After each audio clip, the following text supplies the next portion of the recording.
The topic is the proposed elimination of the Upward Bound program and the Educational Talent Search program at Tennessee State University. And we have with us to talk about these programs Ms. Mary Love and Ms. Victoria Hayes. And of course, Ms. Love and Ms. Hayes, I think Ms. Hayes, we promised that when we came back during the second segment, we'll give you an opportunity to talk about educational talent search and the program that you're involved in. Let's have you to do that now. Well, the Educational Talent Search program is a pre-college program, and we serve 5th through 12th graders, and those 5th graders have to be 11 years old. But we extend our services as much as we can. We also assist with dropouts that need to get their GED or want to re-enroll in adult education. We assist with tutoring, college tours to expose them to the different aspects of going on to a post-secondary education. We also help them with test-taking skills, study skills, those things that will equip them to be a success once they go to college. We expose them again to cultural activities. We did say college tours, but we do other things that normally they would not have the means of doing. So the program is an overall program. We work with them. Most of the time we try to follow them from the middle school all the way to the high school, if we can, to ensure that they have the proper resources that they need to go on to post-secondary education. We also help with admission fees. We pay for at least admissions fees for one college of their choice. We do ACT prep, financial aid workshops, expose them to scholarships that they need to know about in order to fund a college education. So we try to make sure that that student has the resources that they need to ensure that they can go to post-secondary education and complete that particular degree. You know, Ms. Hayes, since we're talking about the elimination of the possible elimination of these programs, could you say that these programs play a very, very significant role in providing access to disadvantaged students, minorities, women, and et cetera? Speak to that. How do you see that? Well, I think that the program most definitely helps those that are disadvantaged. Most of the time when you look at the metro school system, the target is the upper crust, those that already are performing at a above average way, and those that are below average that are about to drop out. This program targets those mediocre students that maybe have the potential but lack the resources, and maybe because of their disadvantaged backgrounds they are not aware of the different resources that are available to them, because most of the time the guidance counselors are overworked.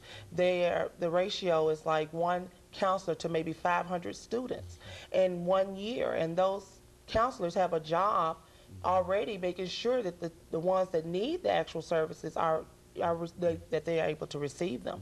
So we go in and we try to assist with that by targeting those students who have the potential and just need just a mere resource to help them and guide them the right way. So we go in and do those things.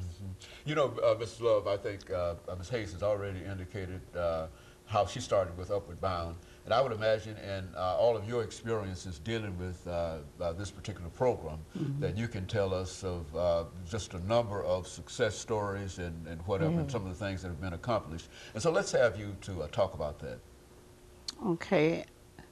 We started with, unlike the Educational Talent Search program, we provided services for all of those students who are grades 9 through 12.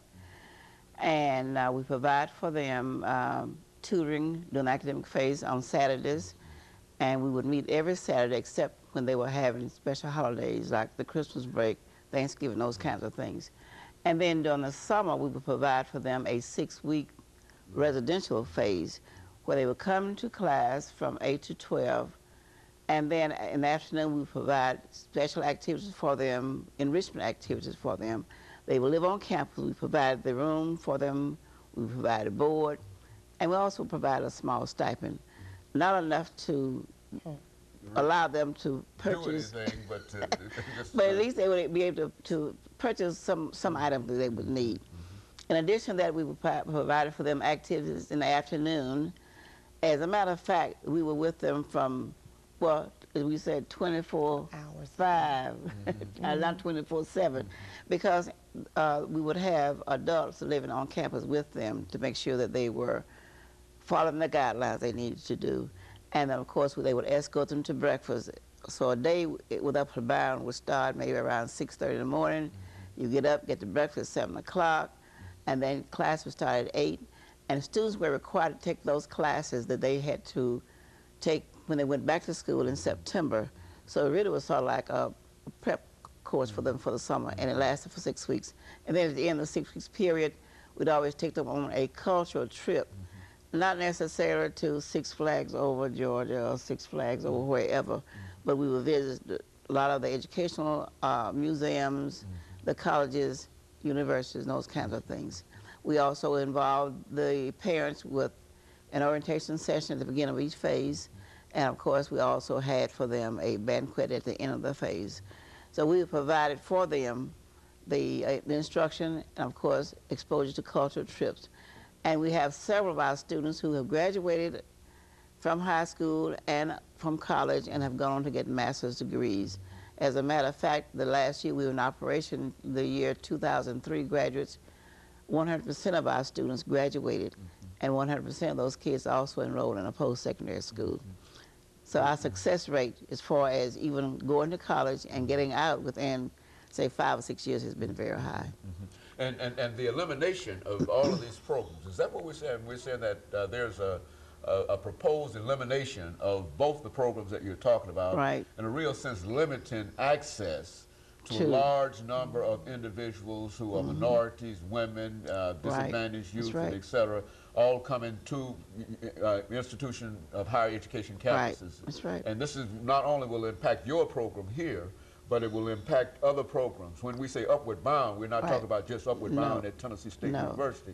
Well, okay, so what we have, we're getting ready for our second commercial break. And when we come back, we want the two of you to give us some information in terms of what can be done in order to try to make sure that these programs remain. Because I think what we've tried to do in the state of Tennessee here, we've tried to make access to education for all young people, and lottery has done quite a job in terms of doing that. But if we have a lottery here giving money and money being cut off over here, we're still basically in the same situation. And so when we come back, we want to talk about the kind of threats that are in reference to these programs and what people might be able to do in order to help the two of you. And of course, we'll be back with our audience following this very, very short commercial break.